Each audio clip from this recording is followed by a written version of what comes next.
देण्याचा निर्णय घेतला। विरोधक आमच्यावर टीका करतात की म्हणे एक चुनावी जुमला आहे, हे तात्पुरतं आहे। तुम्ही आम्हाला पाठबळ द्या, आशीर्वाद द्या, तुम्ही आम्हाला सहकार्य करा, कायम पुढे 5 वर्ष तुमची योजना चालेल, हा अजितदादाचा वाद आहे। मी आज इथं आलोय, आजपासून आमचा दौरा जनसन्मान यात्रा सुरू झाली आहे।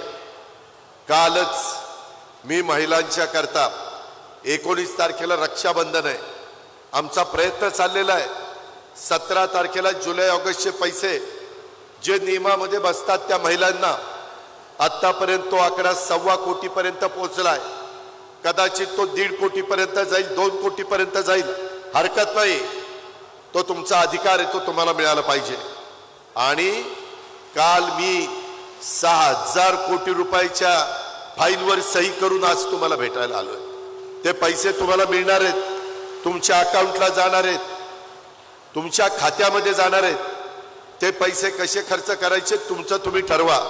माझी विनंती आहे की तुमच्या स्वतःच्या करता काय जे लागत असेल ते घेण्याचा प्रयत्न करा। ह्याच्यातनं संपूर्ण माझ्या महाराष्ट्रातल्या बाजारपेठेला उठाव मिळेल।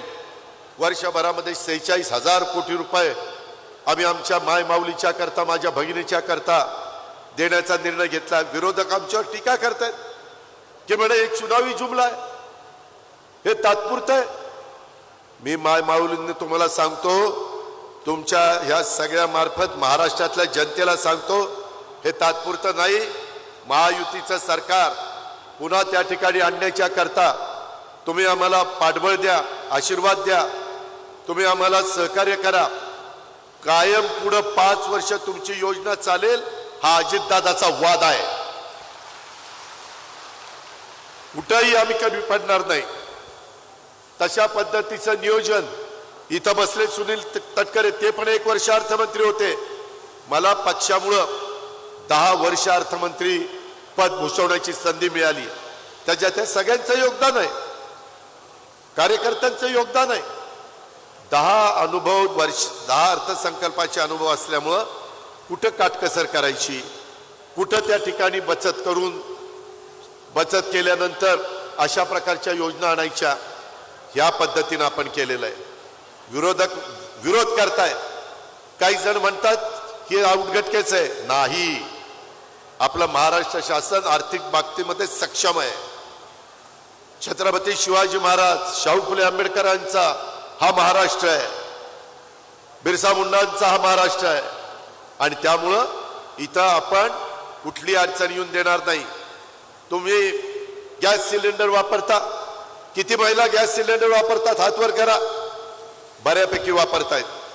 त्यांना वर्षाला तेव्हा का 52 लाख कुटुंबाला, म्हणजे 52 लाख महिलांना 3 गॅस सिलेंडर आम्ही वर्षाला फ्री देणार। त्यांचे पैसे तुमच्या अकाउंटला टाकणार, 3 गॅस सिलेंडरचे। का तर गॅस सिलेंडरच्या किमती महाग आहेत, त्यांना परवडलं पाहिजे म्हणून आम्ही पण हातभार लावतो।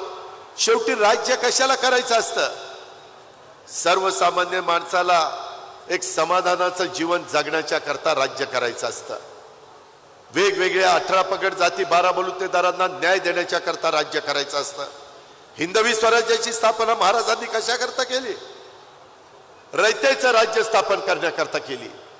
तशा पद्धतीनं माझ्या आदिवासी, बिगर आदिवासी, आमच्या अल्पसंख्याक, आमच्या ओबीसी, आमचा बहुजन समाज, आमचा भटका समाज, या सगळ्यांच्या करता त्यांचं आर्थिक उत्पन्न वाढावं, त्यांना मदत व्हावी, त्याकरता आपण हे महायुतीच्या सरकारच्या माध्यमातून निर्णय घेतोय। आमच्यावर टीका करतात की बाबा मुलींचं काय? मुलींना आता सर्व जाती धर्माच्या मुलींना कॉलेजचं शिक्षण माझ्या मागासवर्गीय आदिवासींना फुकट होतं, परंतु इतरही समाजामध्ये गरीब मुली आहेत, आई वडील आहेत, त्यांना त्यांच्या मुलीला शिकवता येत नाही। त्यांच्याकरता देखील आता 50% फी माफ नाही, 100% फी सरकार भरणार। मुलींनी पाहिजे तेवढं शिक्षण घ्या। तुमच्या गरीब घरातली मुलगी असेल आणि तिला कुठं सवलत मिळत असेल, तिला डॉक्टरकीला जायचं असेल, इंजिनिअरिंगला जायचं असेल, सीए व्हायचं असेल, जे काही पायलट व्हायचं असेल, ज्याच्यात तिला आवड असेल ते ज्ञान ती आमची गरीब घरातली मुलगी आता घेणार आहे. काळजी करू नका, सरकार तुमच्या पाठीचे. विरोधक म्हणायला लागले, अरे सगळं बहिणींनाच चाललंय, सगळं महिलांनाच चाललंय, भावांना काय? भावांनो, तुम्हाला पण दिलंय.